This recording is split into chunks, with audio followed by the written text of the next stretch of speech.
로 인한 기쁨의 삶.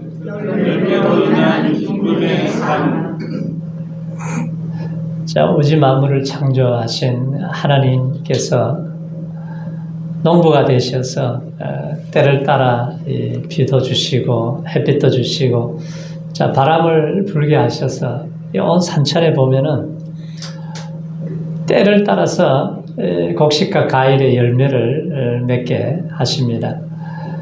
이 사과나무나 귤나무를 심어 놓으면은 3년이 지나면은 이제 열매를 맺죠. 그런데 한 10년 정도 되면은 한 500개씩의 열매를 맺는다 그래요. 옥수수 한 개를 심으면은 줄기가 자라서 한 3자루의 열매를 맺는데 한 자루에 한 200개씩, 한 600개 정도의 한 알의 열매를 맺어요. 자, 하나님의 사람들도 마찬가지입니다. 우리 한 사람이 헌신하게 되면은 이 한 사람으로 인해서 굉장한 열매를 맺어요. 영국의 브리스톨에 조지 밀러라고 하는 사람이 하나님의 은혜를 받고, 하나님 말씀을 읽는데 하나님은 고아의 아버지시가 되신다. 그래서 자기는 고아의 원의 총무가 되어야 되겠다. 그래서 기도하면서 하나님 앞에 고아를 이제 잘 키우기 위해서 기도했더니 집을 줘요. 그리고 아이들이 100명, 200명, 300명, 나중에는 3000명까지 모였는데 어떤 사람의 도움을 구하지 않고 회사의 도움을 구하지 않고 그가 기도함으로 인해서 그 아이들을 다 키우는데 하나님이 $700만 공급을 해주셔서 그 아이들을 키웠다고 그래요.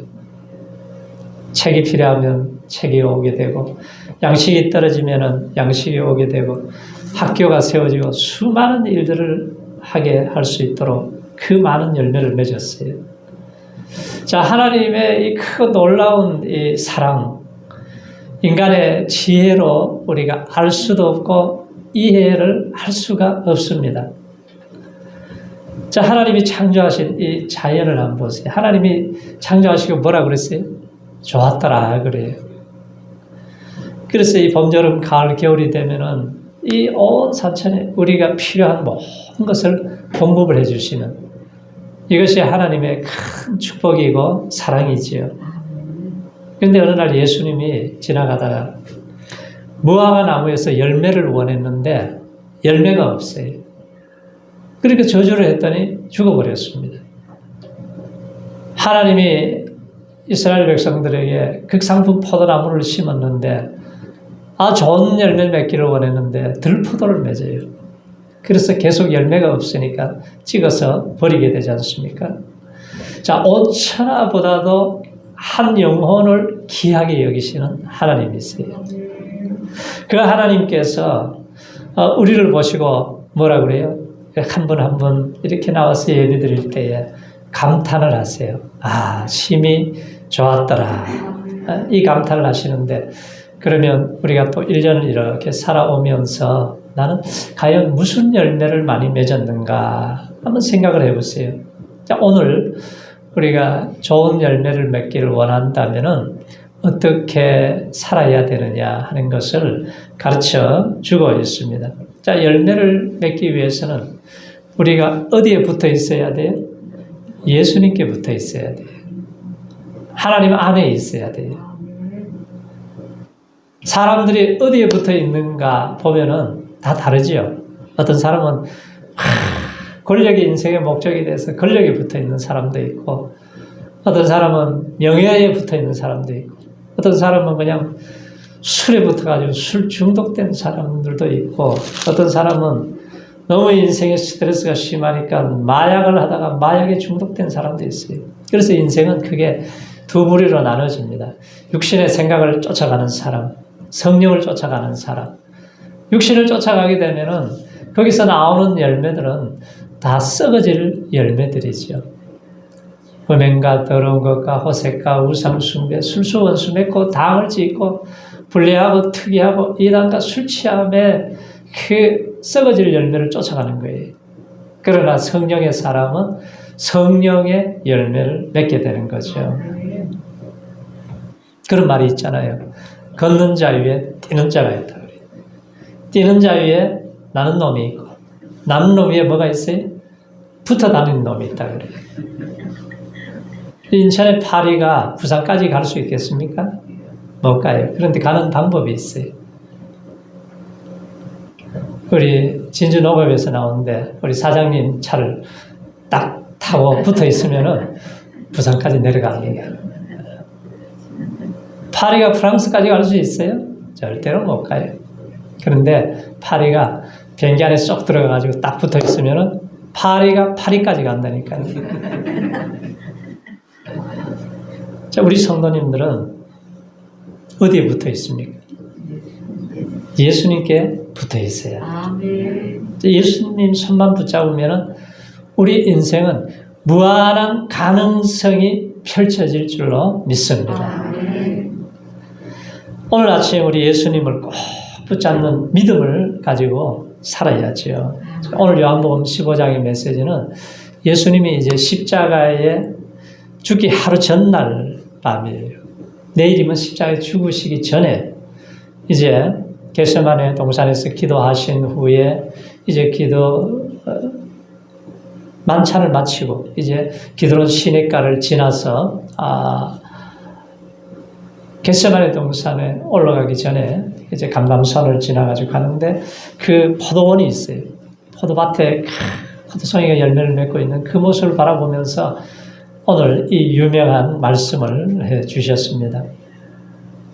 오늘 5절에 한번 보세요. 5절에 보면은 우리가 예수님께 어떻게 우리가 붙어 있느냐, 어떻게 살아야 될 것인가를 말씀하고 있죠. 같이 읽어보죠. 5절 시작.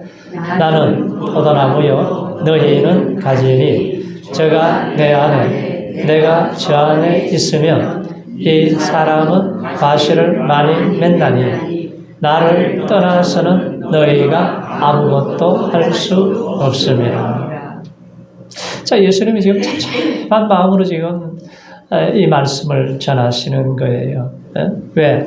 이 제자들 조금 있으면 전부 다 도망치고 흩어질 것이고 다 떠나갈 것인데 착착한 마음이 있지만 그러나 미래를 바라볼 때 무한한 가능성을 가지고 예수님이 지금 말씀을 하시면서 너희들이 혼미백산에서 도망치겠지만 이제 하나님의 은혜를 받게 되면은 말씀을 꼭 붙잡고 믿음 안에 있을 때에 내가 상상할 수 없는 열매를 맺게 될 것이다.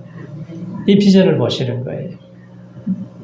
자, 좋은 열매 맺는 인생을 누리게 된다는 희망의 복음이죠.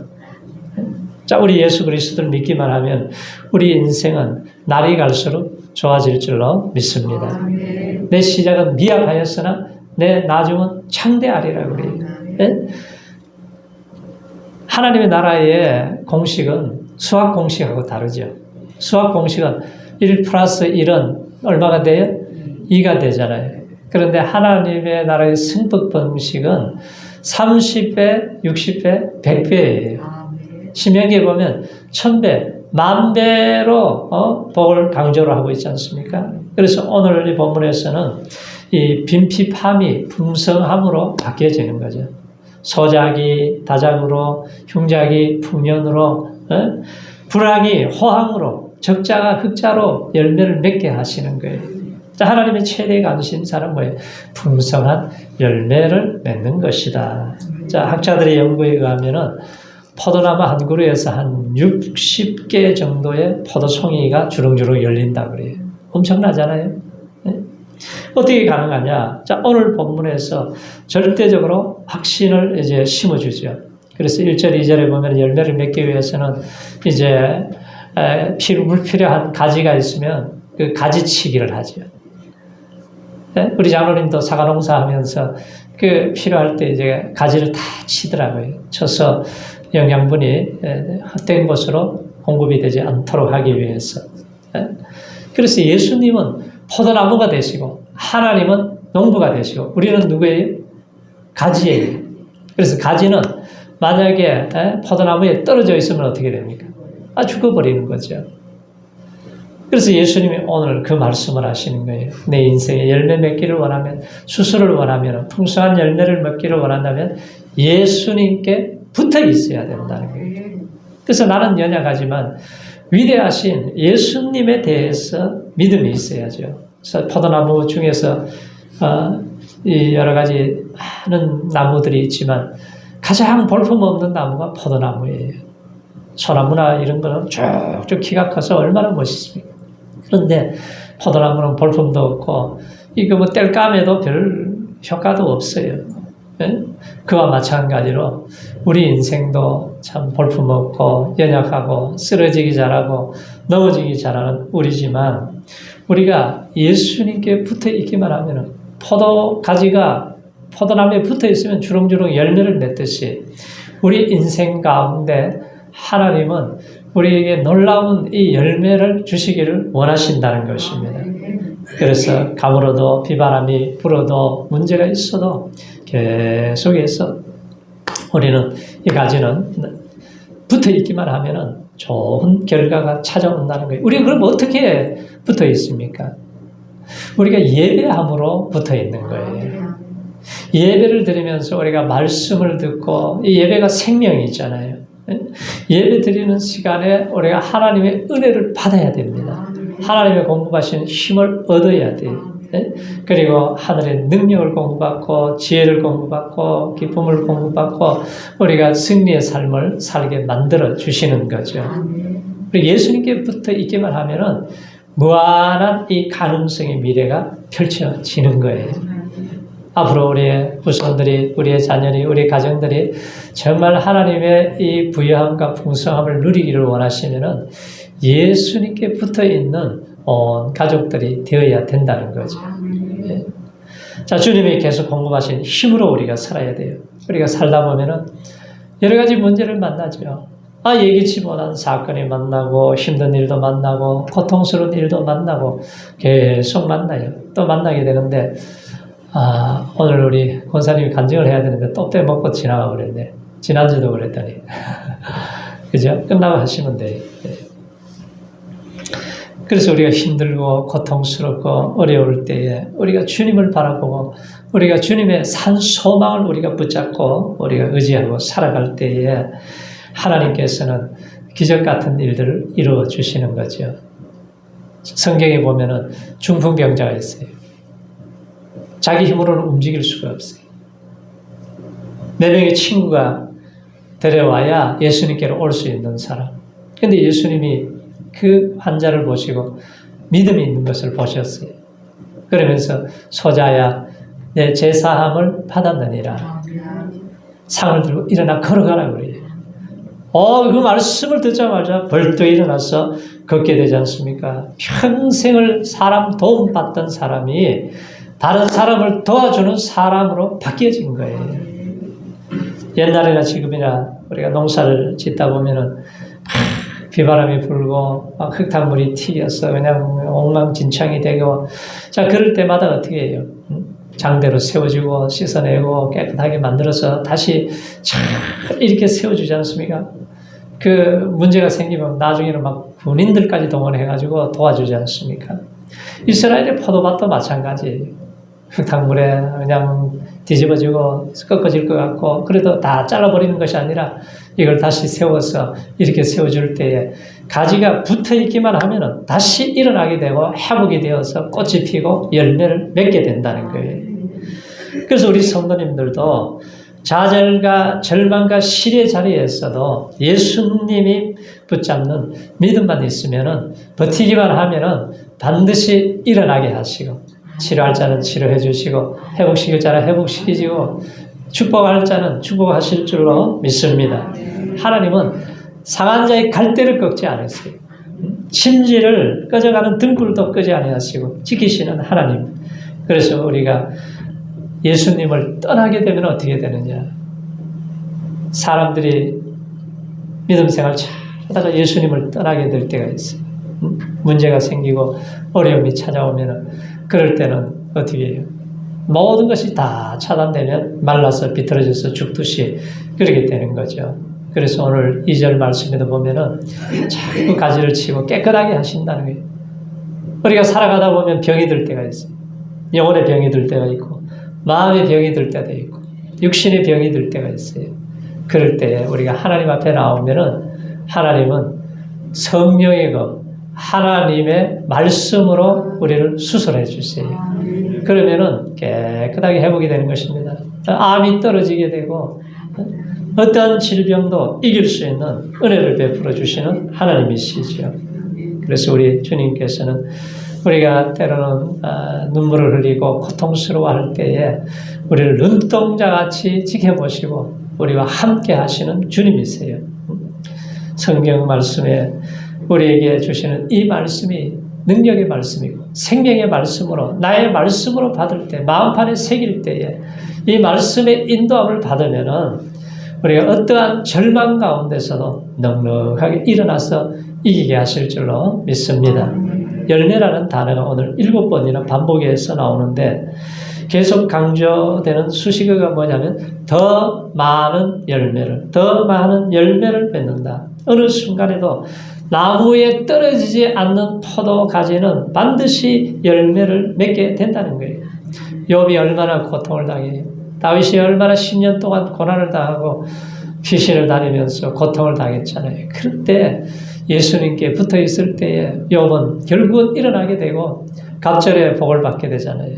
다윗은 그 고난을 잘 이겨내니까 통일 왕국의 왕이 된 거예요. 그러면 우리가 어떻게 붙어 있느냐? 기도함으로 붙어 있는 거죠. 오늘 7절 말씀을 한번 같이 읽어보세요. 7절 말씀에 다 같이 시작. 너희가 내 안에 거하고 내 말이 너희 안에 거하면 무엇이든지 원하는 대로 구하라. 그리하면 이루리라. 우리가 주님의 큰 은혜를 받고 은혜를 공급받으려면은 우리 주님과의 교제가 깊어져야 돼요. 기도해야 돼요. 하나님은 우리가 구하기 전에 있어야 할 것 다 아세요. 네? 그런데도 구하여야 할지니라. 기도해야 주신다는 거예요. 왜? 그냥 주면은 금방 교만해서 그 축복이 나중에는 자신을 망가뜨리게 되기 때문에. 그래서 하나님은 우리를 기도하고 은혜를 구하고 하나님이 주셨습니다. 하나님이 하셨습니다. 아무리 큰 일을 해도 하나님이 도우셨습니다. 이 고백을 할 수 있는 그릇이 되어야죠. 우리가 기도는 뭐예요? 호흡과 같이 하라 그러잖아요. 숨 쉬듯이 끊임없이 쉬지 않고 기도를 해야 된다. 자, 요한복음 14장에서 16장까지는 예수님의 유언적 고별 설교예요. 그래서 예수님은 계속해서 이제 제자들에게 용기를 주고 위로의 말씀을 주고 있습니다. 마치 포도밭에 태풍이 확 몰아치듯이 너희들이 인생에 아마 이러한 태풍이 몰아칠 때가 올 것이다. 그럴 때에 나를 꼭 붙잡고 내 안에 있으려면 기도로 일어나야 된다는 거죠. 너희가 내 안에 가고 내 말이 너희 안에 가면 무엇이든지 원하는 대로 구하라. 그리하면 이루어주시겠다는 거예요. 우리가 예수님을 붙잡고 예수님께 은혜를 구하면 무엇이든지 가능하게 된다는 거예요. 그래서 이 말씀을 자세히 보면은 신자들에게 주어지는 특권인 기도의 자유로움을 보여주고 있어요. 그래서 망설이지 말고 문제가 생기면은 사람들은 자동적으로 염려하잖아요. 근심하고 걱정하고 쓰러집니다. 그럴 시간에 아무것도 염려하지 말고 오직 모든 일에 기도와 간구로 너희 구할 것을 어떻게? 감사함으로 하나님께 아뢰라. 네? 그래서 감사가 끼어 있어야 된다는 거예요. 감사가 잠들면 안 돼요. 감사가 끼어 있으면 요나가 물고기 뱃속에 들어갔어도 감사 기도하니까 살아나게 되고 다니엘이 사자굴에 들어가도 감사 기도하니까 더 큰 기적이 나타나잖아요. 그래서 무엇이든지 내 이름으로 구하면 내가 다 이루어 주시겠다는 것이 주님의 약속입니다. 그래서 우리가 주님의 은혜를 계속해서 우리가 공급받기 위해서는 붙어 있어야 된다는 것. 오늘부터 다른 데 붙어 있지 말고 예수님께만 붙어 있으시기 바랍니다. 또 집에 가면 또 텔레비에 붙어 있고 또 그냥 다른 생각하고 그러는데 그래서 계속해서 우리 예수님은 끊임없이 우리에게 뭔가 좋은 걸 주시기를 원하셔서 우리에게 말씀하시고 또 말씀하시고 말씀하시는데 아마 예배 드리고 나가면 잊어버려요. 이게. 피터 드러커는 넥스트 소사이티라고 하는 책에서 미래의 세계에는 세 가지 특징이 있다고 그래요. 국경이 없어질 것이다. 왜냐하면 지식이 돈보다도 훨씬 더 쉽사리 막 돌아다니기 때문에. 상승 이동이 쉽다 그래요. 누구나 손쉽게 정기 교육을 받고 신분 상승이 이루어지기 때문에 성공뿐만 아니라 실패 가능성이 높다는 거죠. 전문 지식을 습득해서 성공하는 사람들도 있지만 또 너무나 빠르게 변하는 세상에 대처하지 못해서 실패할 확률도 많이 있다는 거예요. 그래서 어쨌든 우리가 살아가면서 열매를 먹기를 원하시는데, 자, 하나님이 우리를 열매 맺을 때는 어떻게 하시냐면은 우리에게 기쁨을 주셔서 열매를 맺게 하세요. 세상에 가면 기쁘죠? 선글라스 막 이렇게 쓰고 여행 다니고 하면 기쁘지 않습니까? 그런데 세상이 주는 기쁨은 잠깐 있다가 없어져요. 그런데 우리 주님께서는 우리에게 계속 기쁨을 주세요. 오늘 11절 말씀을 보세요. 11절에 시작. 내가 이것을 너희에게 이름은 내 기쁨이 너희 안에 있어 너희 기쁨을 충만하게 하려 함이니라. 너희가 그전에는 기도하지 않았지만 이제는 구하라 그래요. 그리하면 주시리니 기쁨이 충만하리라. 그래서 우리가 예수님 안에 깊이 붙어 있으면 예수님은 뭘 주시냐면 우리 기쁨을 주세요. 이 기쁨을 가지고 우리가 열매를 맺게 하세요. 하나님도 뭐라 그래요? 여호와를 기뻐하라. 제가 내 마음의 소원을 이루어 주신다는 거예요. 여호와를 기뻐하는 것이 너의 힘이라고 그랬습니다. 그래서 우리가 하나님의 주시는 이 기쁨이 있으면 세상에 어떠한 것도 이겨낼 수 있는 힘이 생기는 거예요. 제자들이 복음을 전하면은 얼마나 매를 맞고 감옥에 들어가고 고통을 당하고, 그런데 성령으로 충만한 기쁨이 있을 때에 그걸 넉넉하게 이겨내잖아요. 스데반 집사도 보세요. 성령과 능력이 충만하니까 막 표적과 기사가 일어나니까 이 원수 마귀들은 죽이려고 모함을 해서 중상모략을 해서 결국은 돌로 쳐서 죽이지 않습니까? 돌에 맞아서 피투성이가 돼서 죽어가는데 얼굴은 천사의 얼굴 같아요. 왜? 성령으로 충만하니까. 우편에 서신 예수님을 바라보시면서 무슨 기도를 합니까? 자기를 죽이는 원수를 향해서 살려달라고 애원하는 것이 아니라 저들의 죄를 용서해 주세요. 용서의 기도를 하지 않습니까? 그럴 때에 스데반 집사가 그 자리에서 영광스럽게 순교할 때에 거기에 바로 앞에 있던 사울이 충격을 받아요. 사울이 충격을 받고 사울이 나중에 변화되어서 스데반 집사 못다한 일 수백 배를 더 해내지 않습니까? 그 하나님의 섭리는 아주 놀라운 거예요. 그래서 우리가 이제는 세상에 붙어서 세상에 썩어질 열매를 맺지 말고 성령 안에서, 예수님 안에서 성령의 열매 맺으시기 바랍니다. 사랑의 열매를 맺으시기 바랍니다. 기쁨의 열매를 맺으세요. 온유의 열매를 맺고, 양선의 열매를 맺고, 충성의 열매를 맺고, 오래 참음의 열매를 맺고, 절제의 열매를 맺으시기 바랍니다. 그럴 때 우리는 우리 이 땅에 살아가면서 핍박이 오고 문제가 생기고 내 힘으로 아무것도 할 수 없을 때도 일어날 수 있는 힘이 주님이 공급하시면 반드시 넉넉하게 승리하게 될 줄로 믿습니다. 할렐루야. 우리 시간